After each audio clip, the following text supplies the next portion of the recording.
My boyfriend sent me a Venmo request for $43 after I paid his rent for 6 months. I'd been dating Kevin for about a year, and things started out pretty normal. We both had decent jobs, split dates 50-50, took turns buying groceries when we stayed at each other's places. He worked at a marketing firm, and I was a project manager at a tech company. Made about the same money. Everything was balanced and fair. Then Kevin's company did layoffs and he lost his job. I felt terrible for him and immediately offered to help out while he got back on his feet. That first month, I covered his part of dinners and told him not to worry about paying me back. He was stressed about interviews and I wanted to be supportive. Month 2 came around and his landlord was threatening eviction. Kevin called me crying, saying he'd be homeless. I paid his $2,200 rent without hesitation. Told him to focus on the job search.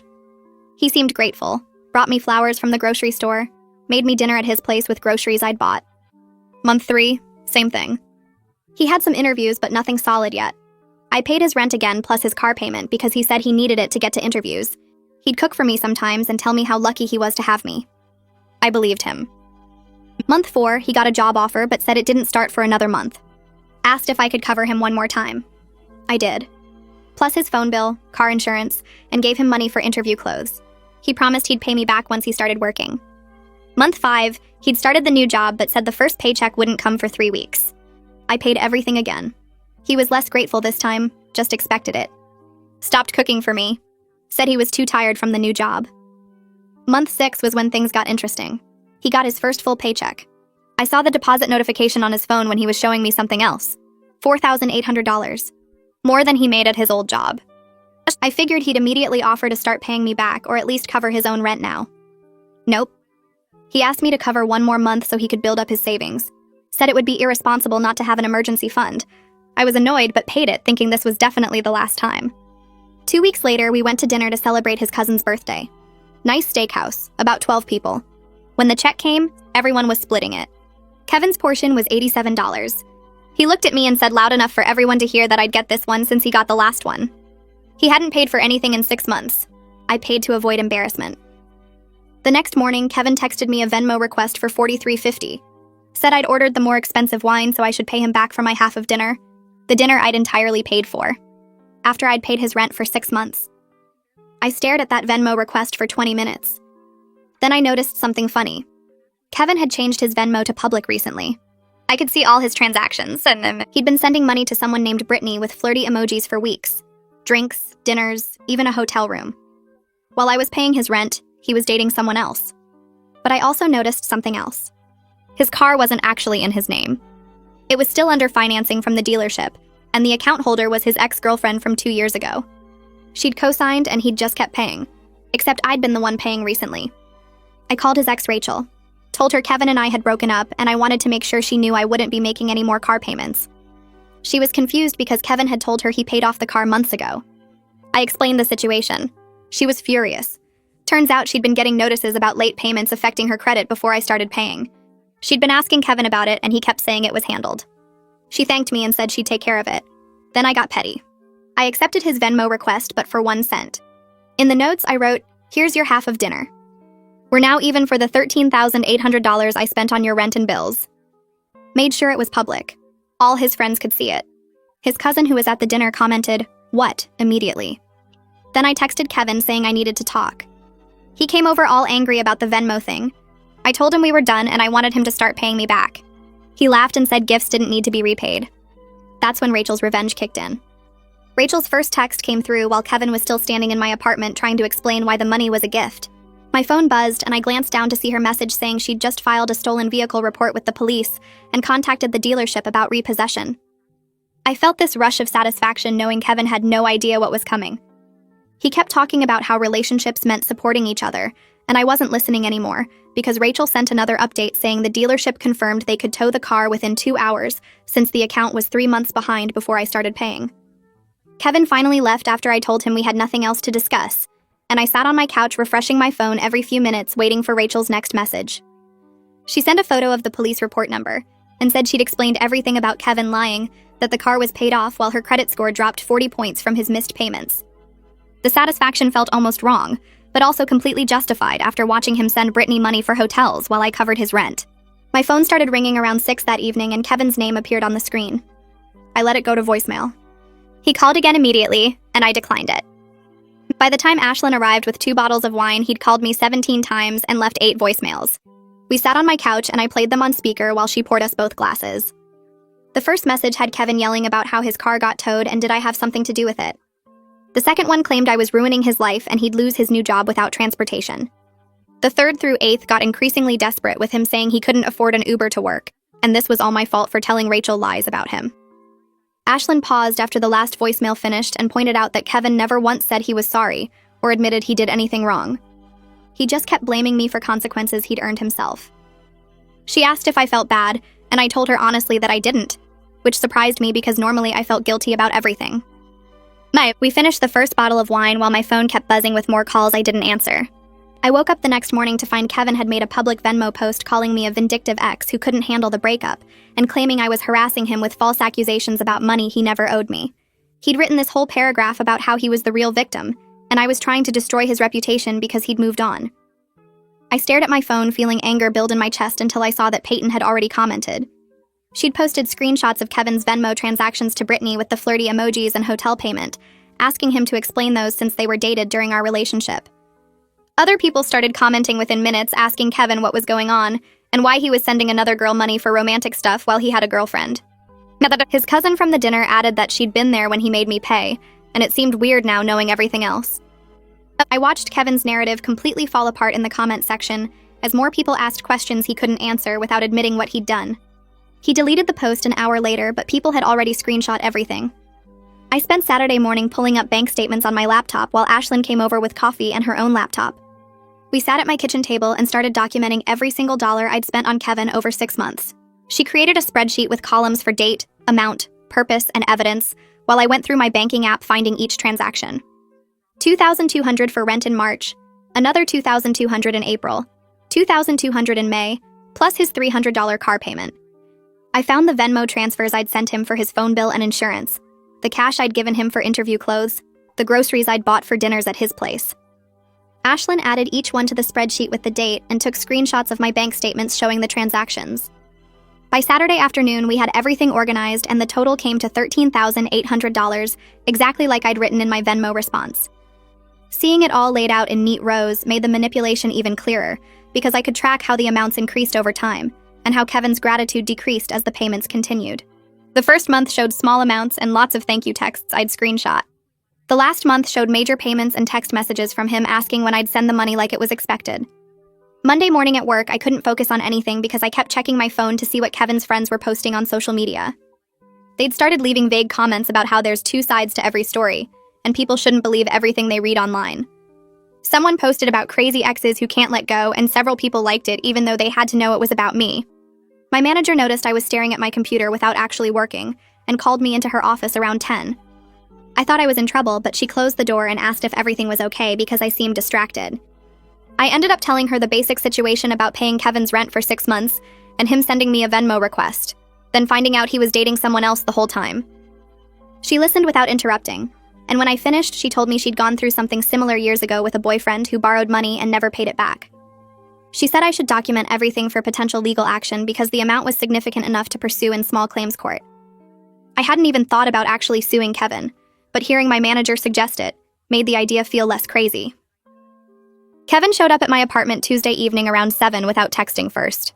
I looked through the peephole and saw him standing there in his work clothes looking tired. He knocked again and said he wanted to talk like adults about the situation. I opened the door but didn't invite him inside. He tried to push past me anyway, talking about how we needed to work this out reasonably, and I was overreacting to everything.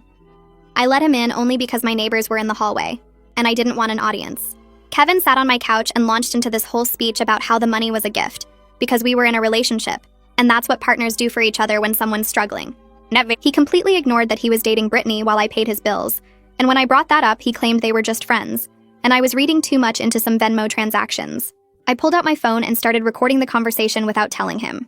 He kept insisting that I'd given him the money freely without any agreement to pay it back, so legally it was a gift. He said taking him to court would be embarrassing for both of us, and I should just accept that relationships sometimes don't work out.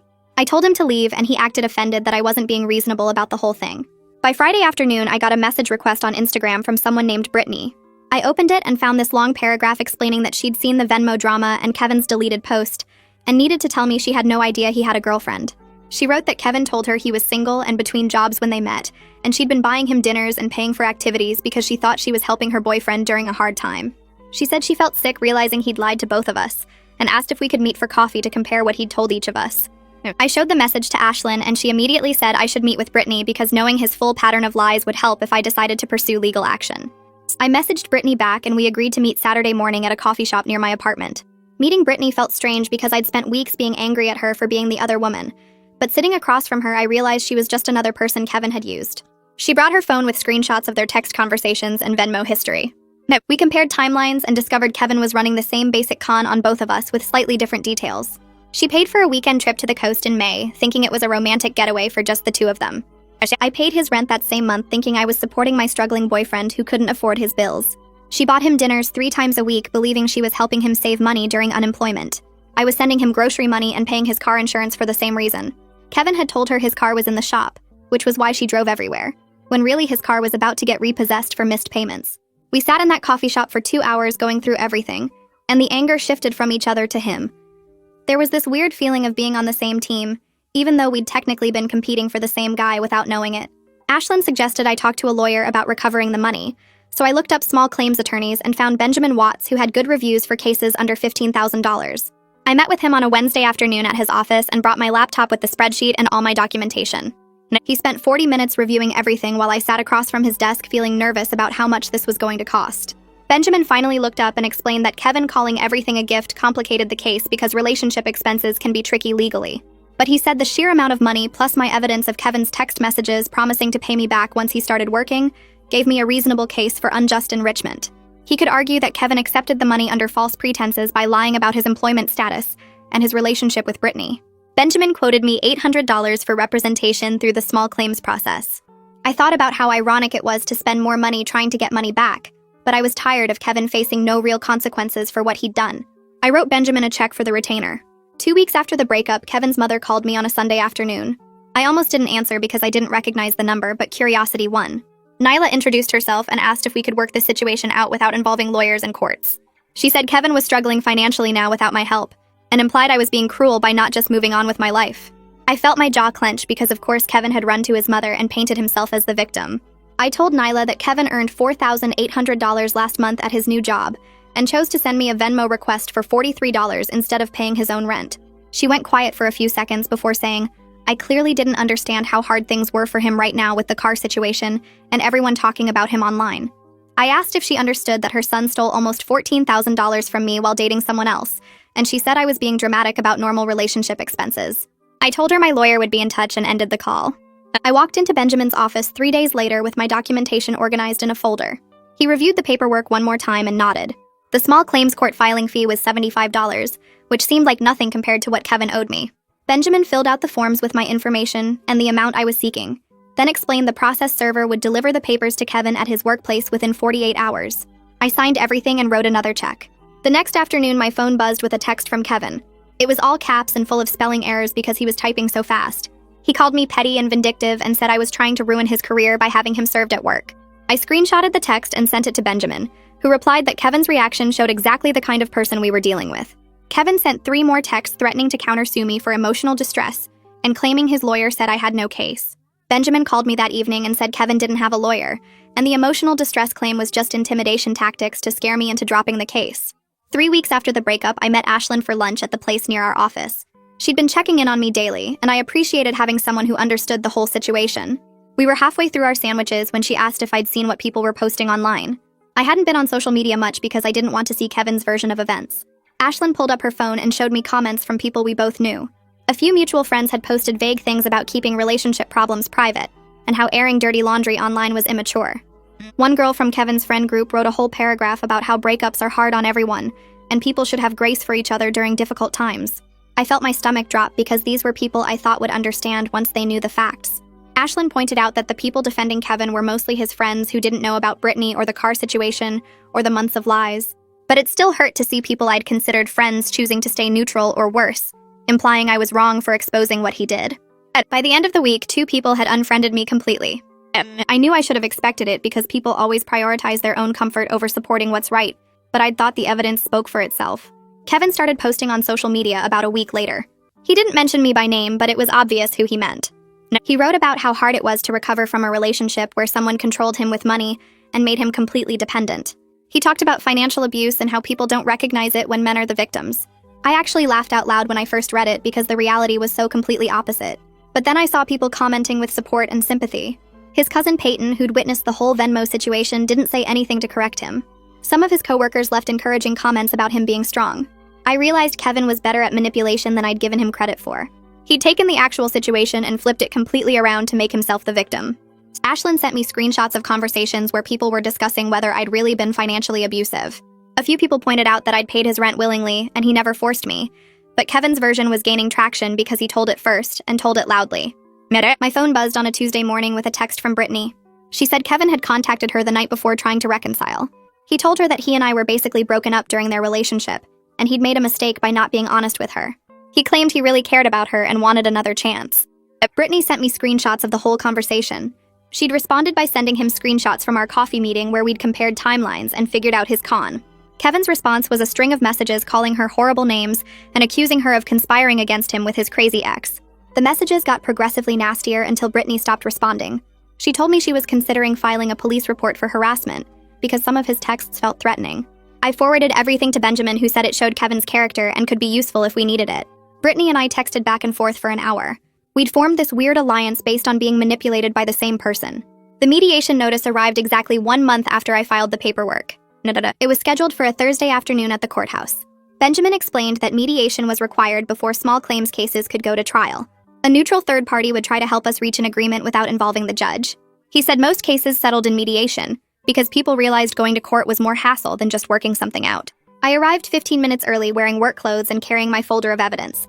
Benjamin met me in the hallway and we walked into the small conference room together. Kevin showed up 10 minutes late with his mother. No lawyer. Nyla sat down next to him and immediately started talking about how this whole situation was unnecessary. The mediator was a woman in her 50s who introduced herself and explained the process. She suggested we start by each stating our position. I went first and laid out the facts with dates and amounts. Kevin interrupted twice, but the mediator asked him to wait his turn. When I finished, the mediator asked Kevin for his side. He said everything I'd given him was a gift because we were in a relationship, and that's what people do when they love each other. Nyla jumped in and started talking about Kevin's difficult childhood and how he'd always struggled with money. The mediator gently redirected her and asked Kevin if he'd be willing to repay any amount. Kevin said no. He didn't owe me anything. The mediator suggested a compromise of $5,000 as partial repayment. I was willing to consider it just to be done with everything, but Kevin refused. He said accepting any repayment would be admitting he did something wrong and he didn't do anything wrong. The mediation lasted 90 minutes and went nowhere. Kevin tried the same manipulation tactics that used to work on me. He got tears in his eyes talking about how much he'd loved me. He said he thought we were building a life together, and he never imagined I'd turn on him like this. He looked directly at me while he talked, trying to make me feel guilty, but I could see exactly what he was doing now. The tears looked fake. The hurt in his voice sounded rehearsed. I felt annoyed that he thought I was still easy enough to manipulate with the same old tricks. The mediator asked him specific questions about the timeline, and his story kept changing. First, he said he'd told me his new job didn't start for a month. Then he said he'd told me it started right away, but the first check was delayed. He claimed he'd offered to pay me back multiple times, but I'd refused, which was completely false. The mediator noticed the inconsistencies. She wrote notes every time his story shifted. After the third major contradiction, she suggested we move forward with a court hearing since we clearly weren't going to reach an agreement. Kevin and Nyla left angry. I heard Nyla telling him in the hallway that I was being unreasonable, and he should countersue me for everything. Benjamin and I stayed in the conference room after they left. He closed his folder and told me that Kevin's refusal to negotiate actually helped my case. It showed bad faith and unwillingness to resolve the situation reasonably. We spent the next 2 hours in his office going through everything again. Benjamin organized the evidence into a clear timeline with bank statements showing every payment I'd made. He had copies of Kevin's text messages promising to pay me back once his job started. We even had written testimony from Brittany about Kevin's pattern of financial manipulation with her. She'd agreed to provide a statement describing how he'd gotten money from her, using similar tactics during the same time period I was supporting him. Benjamin explained that showing a pattern would strengthen the case significantly. The preparation process felt good. I was taking action instead of just being angry. Every document we organized felt like taking back a piece of control that Kevin had stolen. Rachel texted me 6 weeks after the breakup. The dealership had sold Kevin's car at auction, and she was still on the hook for the remaining balance. $3,400 that she didn't have because she'd been paying her own bills and dealing with the credit damage from Kevin's missed payments. She said she was pursuing Kevin separately for that amount through her own small claims case. We joked about starting a support group for Kevin's financial victims with her and Brittany as founding members. It was funny but also depressing when I really thought about it. Kevin had hurt at least 3 women financially, probably more that we didn't know about. Rachel said she'd talked to his ex before her who mentioned Kevin had borrowed money during their relationship too. There was a pattern going back years. He found women who cared about him, convinced them to support him financially, then moved on when they stopped being useful. I wondered how many other women were out there who'd lost money to Kevin's manipulation and never did anything about it because they felt embarrassed or thought it was their fault. The court hearing was scheduled for a Tuesday morning 2 months after I filed. I barely slept the night before. Benjamin had prepared me for what to expect, but I was still nervous. I arrived at the courthouse 30 minutes early and sat on a bench outside the courtroom going through my folder one more time. Kevin showed up right before the hearing started wearing a suit that looked expensive. He'd clearly spent time on his appearance to look professional and put together. We were called into the small courtroom and the judge asked us to state our cases. Kevin went first this time. He told the judge he was the victim of a bitter ex-girlfriend who couldn't accept that their relationship was over. He said I was using the court system to harass him, and everything I'd given him was a gift. The judge listened without expression, then asked Kevin to explain the Venmo transactions to Brittany during the time we were dating. Kevin stumbled. He said Brittany was just a friend and the transactions were for shared expenses. The judge asked what kind of shared expenses included hotel rooms and romantic dinner emojis. Kevin's face went red and he started talking about how his personal life wasn't relevant to this case. The judge disagreed and said it was very relevant to whether he'd accepted money under false pretenses. Kevin's whole victim narrative fell apart in about 5 minutes. The judge reviewed my bank statements and the text messages where Kevin promised repayment. She asked me several questions about the nature of our relationship and whether I'd expected repayment at the time. I explained that I'd offered to help temporarily while Kevin got back on his feet, and he'd specifically promised to pay me back once he started working. The judge looked at Kevin and asked why he'd sent me a Venmo request for $43 if everything was a gift that didn't need repayment. Kevin didn't have a good answer. He said something about me ordering expensive wine, but it sounded weak even to him. The judge took 10 minutes to review everything again, then delivered her decision. She awarded me $9,200 of the $13,800 I'd requested. She explained that some expenses could reasonably be considered relationship costs that both parties contribute to. But the rent payments combined with Kevin's lies about his employment status and his relationship with Brittany constituted unjust enrichment. Kevin had accepted money by deceiving me about his circumstances and intentions. The judge ordered him to pay $400 monthly until the debt was cleared. It wasn't everything I'd asked for, but it felt like validation. I wasn't crazy. Kevin had actually wronged me, and now there was a legal judgment saying so. I walked out of the courthouse that day feeling like I'd won something real, but Benjamin caught me in the parking lot before I got to my car. He looked tired, like he'd seen this exact situation play out 100 times before. He explained that getting a judgment was the easy part, and actually collecting the money would be a whole different battle. So Kevin was ordered to pay $400 a month until the $9,200 was cleared, but Benjamin warned me that plenty of people just ignore court orders and make you chase them for years. I nodded and told him I understood, but honestly I figured Kevin would at least try to avoid more legal trouble. I was wrong about that. The first payment was due 3 weeks after the judgment, and the date came and went with nothing showing up in my bank account. I waited 2 extra days thinking maybe Kevin was just late, but by day 5 I knew he was going to make this as difficult as possible. I called Benjamin and he explained the wage garnishment process, which meant going back to court to file more paperwork and paying another $150 in fees just to force Kevin's employer to take the money directly from his paycheck. The whole thing felt exhausting, like I was punished twice for Kevin's actions. I paid the fees and filed the paperwork, and Benjamin submitted everything to the court. It took another 3 weeks for the garnishment order to go through, and during that time, Kevin sent me exactly one text message asking if we could work out a payment plan that didn't involve his employer. I didn't respond because I'd learned that any communication with Kevin just gave him an opening to manipulate the situation. The garnishment finally kicked in, and I started seeing deposits of $400 hitting my account every month like clockwork. Felt good knowing Kevin couldn't avoid it anymore, but I also felt weird about the whole thing. I'd spent so much time and energy chasing this money that sometimes I wondered if it was even worth it. Benjamin had been right when he said most people don't pursue these cases, and now I understood why. The emotional cost of fighting for what you're owed can feel almost as bad as just letting someone get away with stealing from you. 2 months after the court hearing, my manager Sarah pulled me into her office on a Thursday afternoon. I immediately got nervous because I'd been distracted at work during the whole Kevin situation, and I worried she was going to talk to me about my performance. Instead, she closed the door and told me she'd been watching how I handled everything over the past few months. She said she was impressed that I'd dealt with such a difficult personal situation while still showing up every day and doing my job well. I felt my shoulders relax because I hadn't realized how much I'd been carrying that tension. Sarah explained that the company was starting a major new project with one of our biggest clients, and they needed a lead project manager to run it. The role came with a significant raise and would put me in charge of a team of 6 people.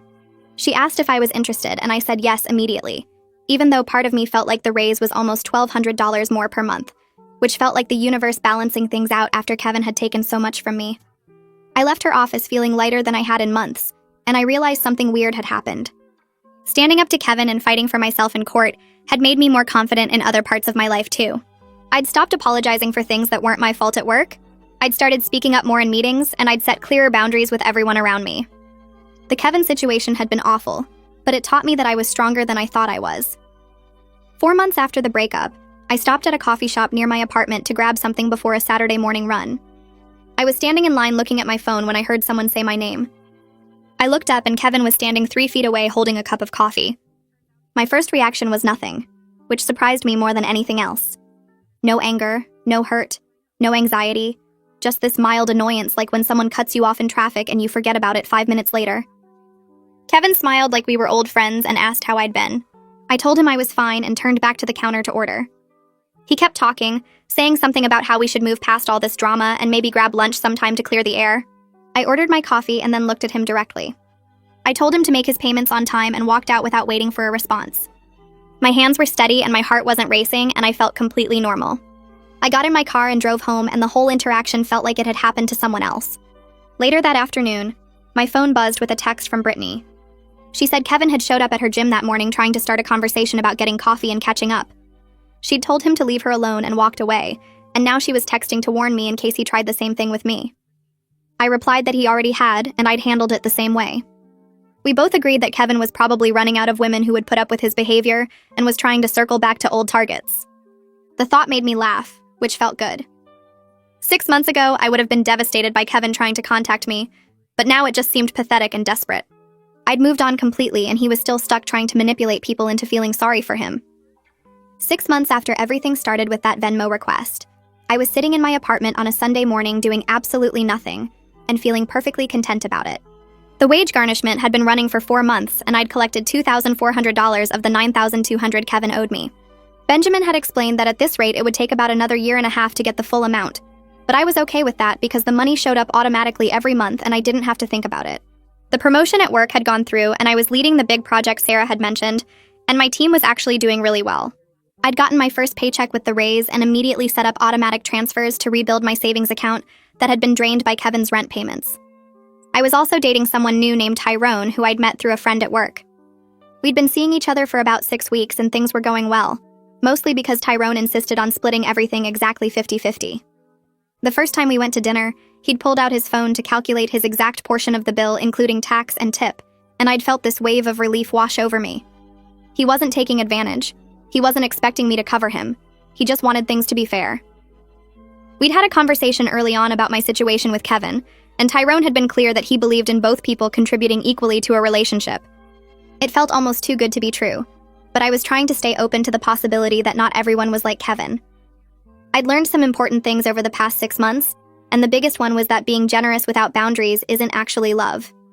Real partnership means both people show up and both people contribute, and when that balance gets off, it stops being a relationship and starts being something else entirely. Sometimes the messiest endings teach you the most important lessons about protecting yourself while still staying open to real connection with someone who actually deserves your trust.